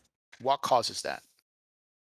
um I'd mostly say it's the amount of textures you use and the amount of polygons in your model. Like Tampa was a good just for the terminal. It was like 1.2 million polygons Oh. in the models, but you see how complex Tampa's buildings are. Right. So, but to keep the performance up, you want to use as less textures that you can, but still keep it high quality. Right. So like it's better to do a bunch of objects on one 4K texture than it is to do a bunch on a bunch of 2K textures. So, Mhm. but a lot of that's, you learn as scenery developer it goes on.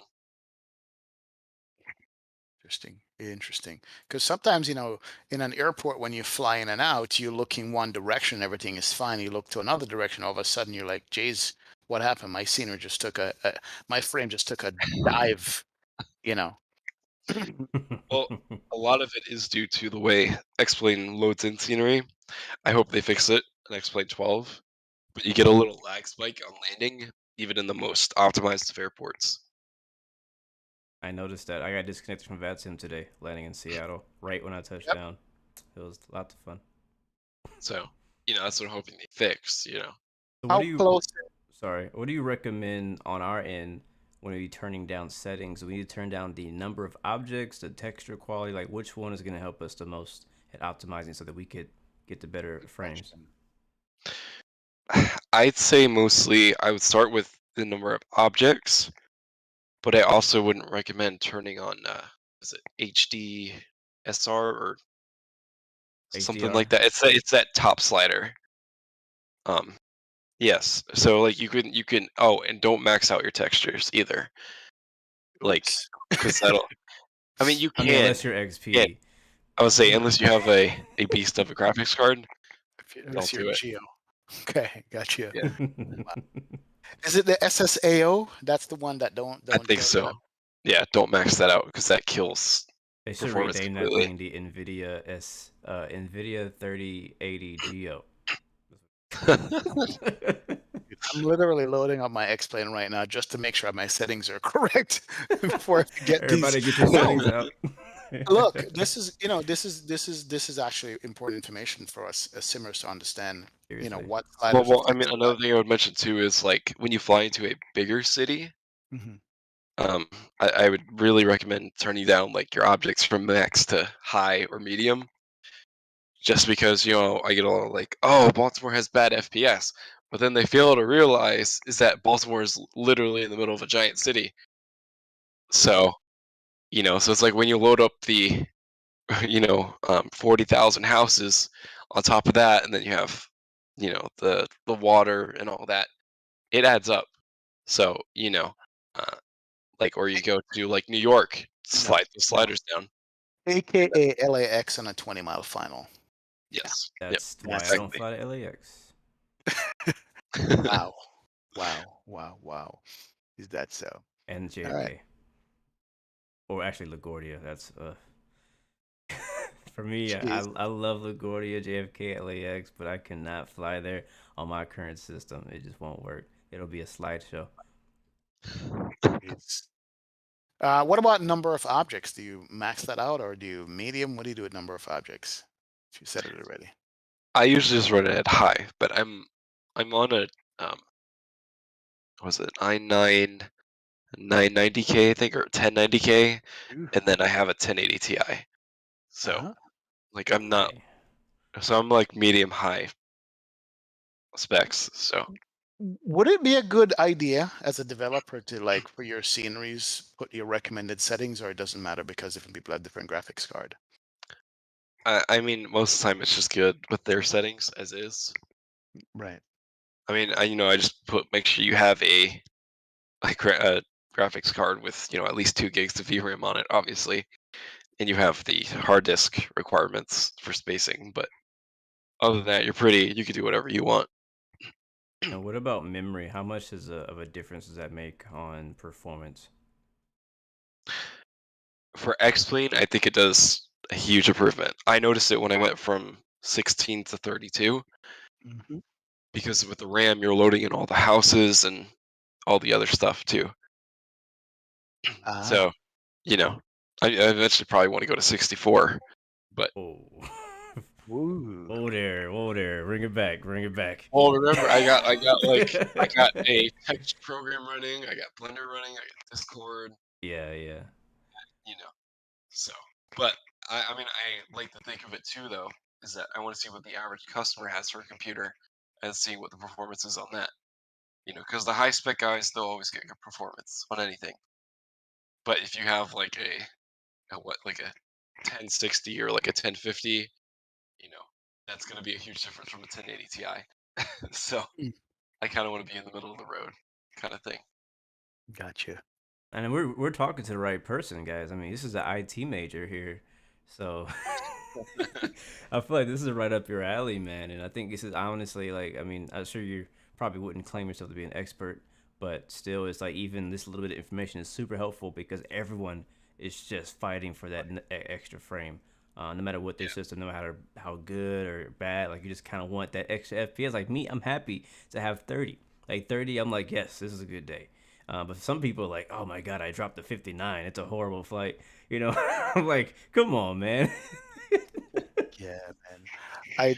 I don't even play the FPS game anymore. I literally just goes, is it smooth or is it stuttering? And you could tell, pretty much immediately.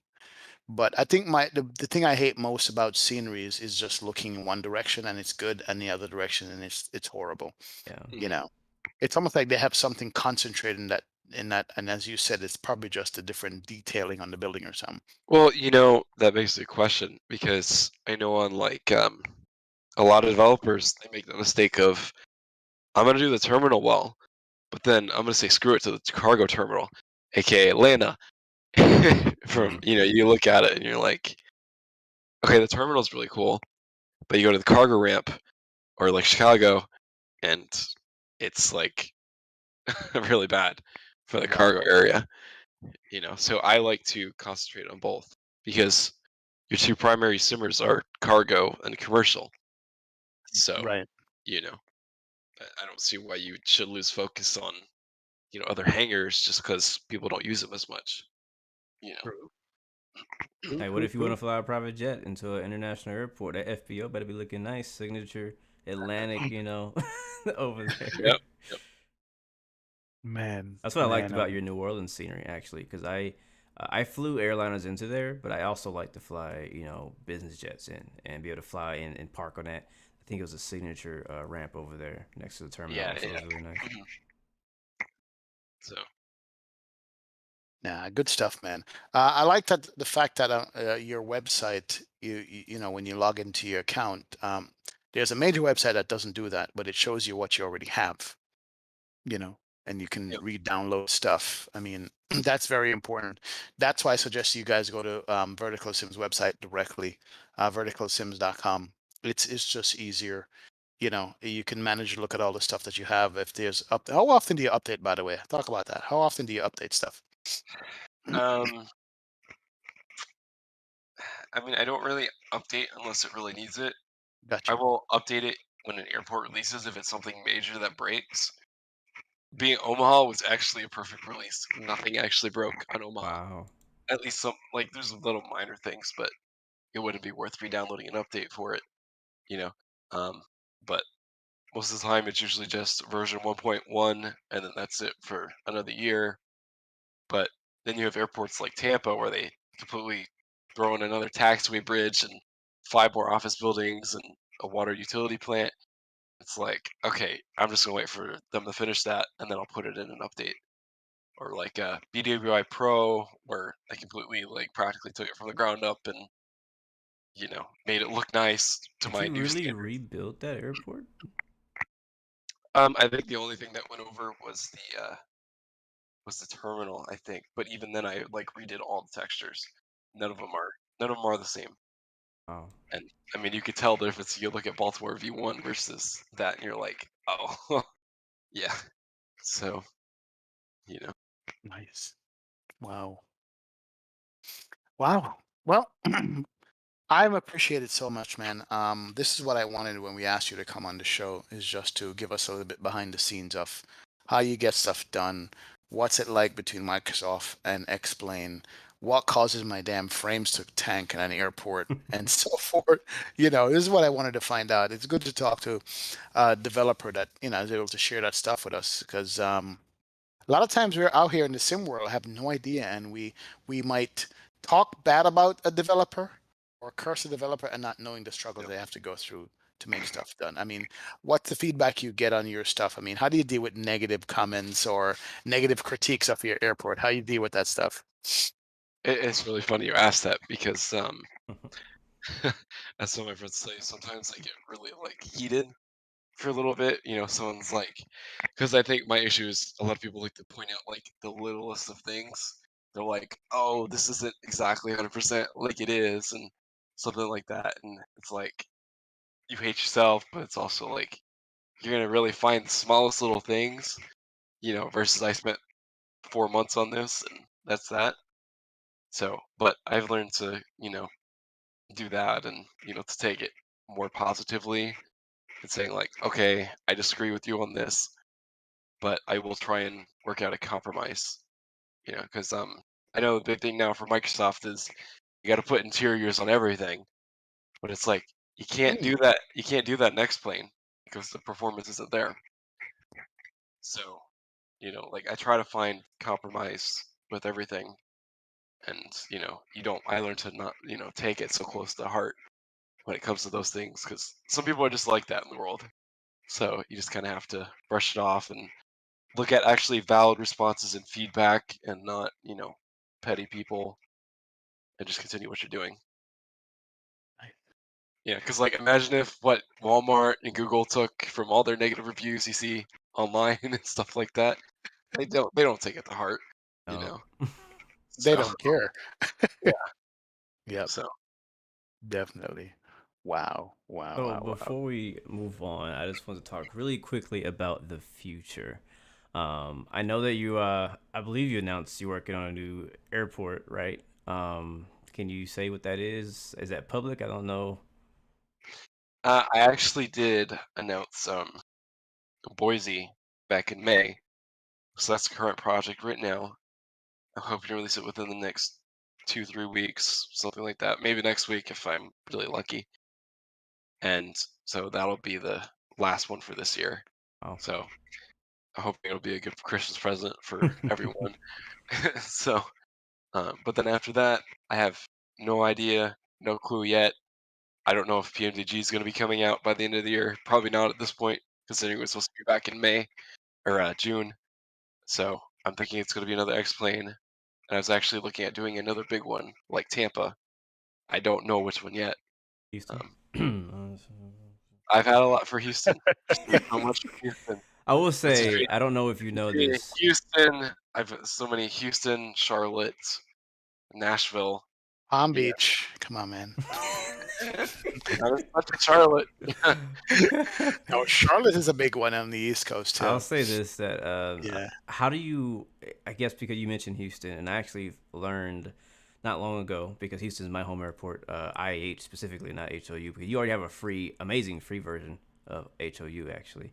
But IH, I've been like, been really lacking there. There's a freeware version for it, which is okay. They like put a couple custom objects and put a bunch of apartment buildings around it. But I know somebody else is working on it. I've actually found out. There's some other person I never heard of, some other developer working on an IH. Another developer also just released a Charlotte recently. That's it is what it is. So how like does that whenever you see that another developer has kind of like announced they're working on a project or an airport, what is your mindset behind like, all right, I can make a better one or I'm gonna go somewhere else? Generally, between scenery developers, at least veteran ones, it's where we don't really step on each other's toes. You kind of like respect each other. Then that okay, that's the airport you're doing. Go ahead, you're fine. But I think as more airports start to come out, it's like the gap closes on what you can do, and when it's your full-time job, you kind of like, I really just have to do something. But a lot of the times now, especially because COVID happened and a lot of construction was done, so stuff that may have been there 5 years ago when the scenery came out, it's totally different today. Um, like a good example is what is it, Fort Myers, I think, down in Florida. Like you look at some of the texturing and you're like, okay, that's a little outdated. I can maybe do better with it, but it's just it really depends. Like you said, you kind of personally, I'm not going to throw anyone under the bus or anything, but if you don't see it to be good enough, you're going to do it anyways. You know, um, like if someone released a Tampa tomorrow, like how does that compare to mine? And if they try and beat mine, I'm gonna come back and you know Make it better. try and beat theirs. Yeah, I like that because mindset. I like that. you know I like that. so yeah. So I mean, Yeah. I'm not a competitive person.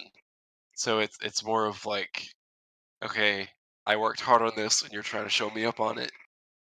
It ain't gonna happen, because So I've noticed this, and I don't want to branch off in this too much because I could talk about this quite a lot. Because it actually pisses me off when y'all do this, because I end up buying both sceneries. You know what I mean? and yeah, then and then I'm like, crap. Like so, like for us, I feel like it can help us, us as in the buyer, but also can hurt us because we could see like, all right, well, I've been waiting so long for Dallas Fort Worth, something like that to come out. Right, and then it's actually happened to me. This is a true story. I was waiting so long for Dallas Fort Worth to come out. Somebody released it. It was better than default. We all thought it was pretty decent at the time, and then I don't know, 3 months later, somebody else came out with one that actually looked a lot better. But I refused to buy it because I already had the old one. And you know what? That old one is—I don't know if anybody knows who this developer is, but they don't exist anymore. Like it's off all the stores. Like it's gone. Wow. And so, and the same thing happened in Atlanta. I think there's a lot of airports around, a lot of the major airports that's happened that. And so it's kind of interesting that it could happen at some of the smaller ones too, But at the same time, I like that competitiveness, that you said. But at the same time, as a person who probably bought the first one because it was the first one and the only one, it's like, dang it. Well, now Vertical Sim came out with one. I know his is gonna be better, so I gotta buy his too. You know what I mean? So yeah. Well, I mean, like I said, I mean, that's why I really like to be transparent on, what I'm working on. That way people know to plan ahead.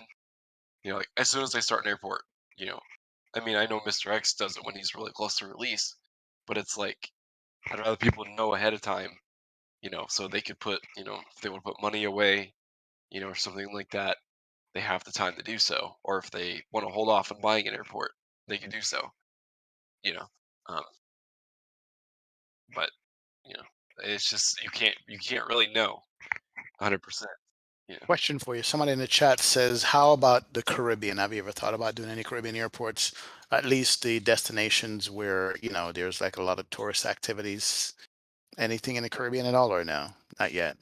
I mean, I wouldn't really consider it the Caribbean, but like, I mean, I really like to do a Montego. But Yeah, I know there's already one, but it's that one, mediocre. yeah. So I think that would Right. be a fun one. Or what is it? Bermuda, I think, is one that Right. I saw. Uh, but And Haiti. And Haiti, man. Haiti's a big one.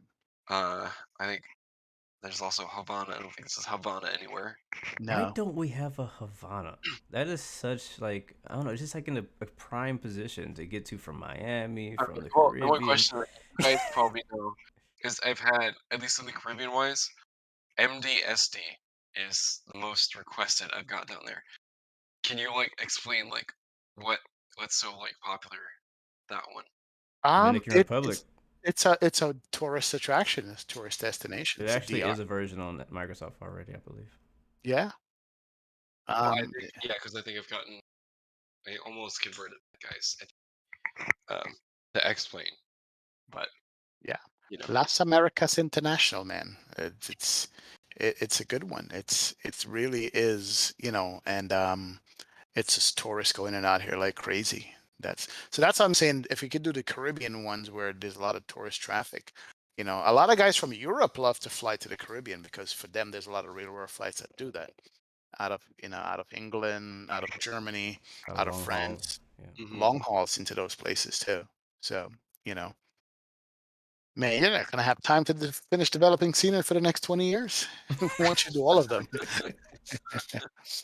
Yeah, How but stressful is that? Just out of curiosity too, because I know that I can already see the chat blowing up with just locations of all over the world. But like, how stressful is that? Like, for example, like you're coming to a close under Boise, Idaho scenery. We're all looking forward to that, and you're probably trying to think, all right, what's the best thing for me to do next? Should I work on an X-Plane scenery? Should I convert to a Microsoft scenery? And then you also have, I know that I've seen you put polls out asking people their opinion on what airports they like to see, which I yep. like that. But like, how stressful is it for you to kind of come to that final decision and say, all right, I'm going hands down all in on this airport? Uh, you really don't want to know. um, but I mean, essentially, it's pretty much like, okay, what I mean, it's like any sort of like project, what requires the least amount to go in to get, the most out from it, you know. It also depends like I'm not gonna do an airport that has 1,500 hangars and you get like no return on it. Sure. That people aren't happy with it. They don't really fly there, or is this terminal being redone?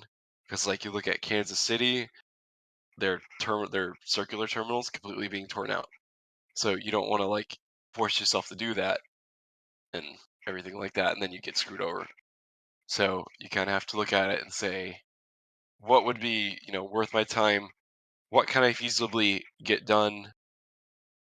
And like what do I have the most research on? Is it up to date? You know, kind of things like that. But no, that's probably the most stressful thing about this job is deciding what's next. So, but I mean, Yeah. like I said, there's been some mistakes and there's been some things like, Fayetteville wasn't popular, Corpus Christi kind of but you know, it's win or lose with everything.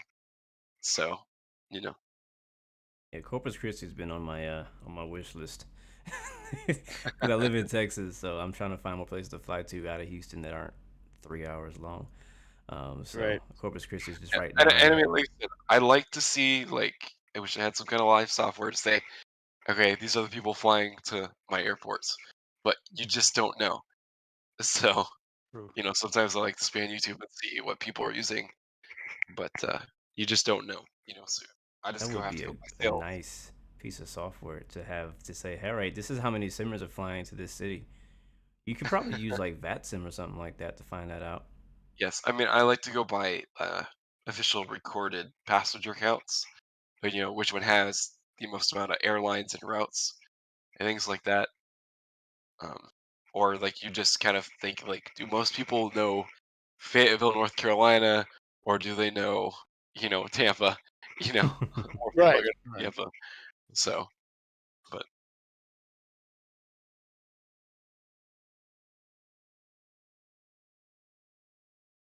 Moment of silence. Did we I'm get? like, Did we what get happened? disconnected? Like, yeah. So Are what we happened? still Did we on? lose? We lose power? Hello? Are we on the air? Are we still It's like, here? oh, no, man. We're still here. I was like waiting Now for it's just I'm. XP. Yeah. No. I'm just here thinking about the whole scenery development thing. We talk about airplanes a lot. We talk about airplane developers a lot, and I just feel that we don't put as much weight on scenery developers, which is 50% of the damn simming. Think about it. Where you load up in the scenery all the time, every single time you go to fly, Probably more even than though it's on air. 50% because you fly Yeah, the same plane to 50 different airports. exactly. And for some reason, yeah, I mean, where do you think you rank in the whole simming thing as a senior developer versus a airplane developer? I mean, we seem to give them more praise. Have you thought about that? yeah, I mean, like I said, I don't really like step on people's toes and whatnot. But I mean, I know airplanes are obviously way more work than a scenery because doing systems design is, you know, it's not it's not easy. You have to know programming languages like Python and C++, things like that. There's just lots and lots of work. But they also have teams doing them. Like I have someone who textured the plane. They have someone who did the systems. So it's like apples to oranges. They just don't compare. They're just two different entities. Um, but I mean, I think maybe the reason planes are more respected is because they use them 24/7. You Right. spend 99% of your time in the cockpit. You know, you maybe like stroll outside one time to see the scenery, and that's that. But that being said, is when you're taxiing out, you don't see like X-plane default trees and stuff like that. I think that's when you kind of like see like, okay, this is why I own this airport. I'm not using gateway kind of thing. So Yep. You fly, then you land, and it's immersion ruined. I With said, what the are some ways, and I don't know if you've been thinking about this at all, but maybe not just for you, because I'm not sure like what what span of range you can do or you have thoughts of doing, but what kind of like in the future for your sceneries or just sceneries in general based on X-Plane 12, Microsoft, like what can you and other scenery developers do to take scenery to the next level? Um, I think it's really going to be, they said like with Microsoft, I think interiors are going to be the next big thing. Well, they kind of already are for Microsoft at least. So probably it's going to come to X-Plane soon. Um, Another thing would be probably integrating some kind of like SAM onto a hanger and stuff like that. But I think it's mostly going to come down to texture and modeling enhancements. Like I could do more with X-Plane than I could in X-Plane 10 type thing, with PBR and things like that. And as computers get better and better, you have more room to expand into these things. But, at the same point, it's like I can make a hanger that opens up with SAM, but it's like how many people are actually going to use that? It's Gotcha. like you see Portland, they have one of those hangers that do that in there, but I've never seen anybody open the hanger on the flight beam Portland. Nobody's Didn't ever even opened know that. the I hanger. didn't Yeah. know that. I was just there. I Yeah. had no idea that it I mean, opened. So, I yeah. yeah. I gotta mean, find. in all honesty, the only time I actually carefully look over a scenery is when I'm doing a showcase of it, you know. And there's so much goodies there, but you load up, you want to get your clearance, you want to taxi out, push back. I love the scenery in the background, like a wing Yeah. shot off the scenery where everything's there, all the clutter and stuff. It's just like makes your immersion better, you know. Mhm. And you never get to see the GA ramp, as Blue was saying. You never get to see the cargo ramp because even though it's detailed, we don't even go there. But hey, one last question that I have, and Dimitri in the chat just dropped it. He goes, "Why is it so difficult for senior developers to provide proper ortho integration or patches with their scenery? What's the thing with ortho or playing nice with ortho? How easy or how hard is that?" Yeah, I mean, like I mentioned earlier, there's no really like nice mesh kit that we have.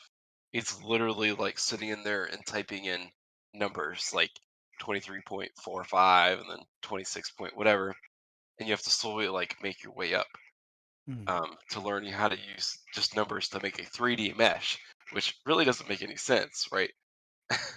It's mm, like, but like I said, like Microsoft has the kit, K3D has the kit, just X-Plane doesn't have the kit.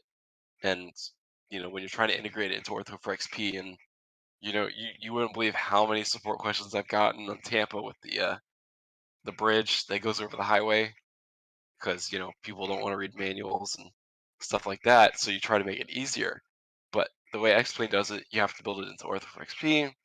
So essentially, it's like forget it. Like there's some methods you can do to go get around it, but it doesn't look as right. Um, but it's just like I said, there's no mesh tool.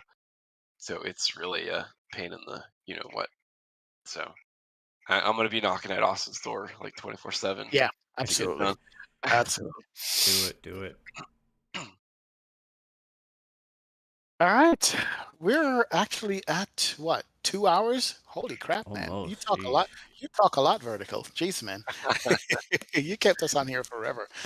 I Um, do have one last thing to ask to sure. wrap it up. Yeah, Is go what are ahead, your man. thoughts on like and you talked about interiors and stuff like that for like Microsoft, and I know that some people you've done interiors as well for X-Plane a little bit as well.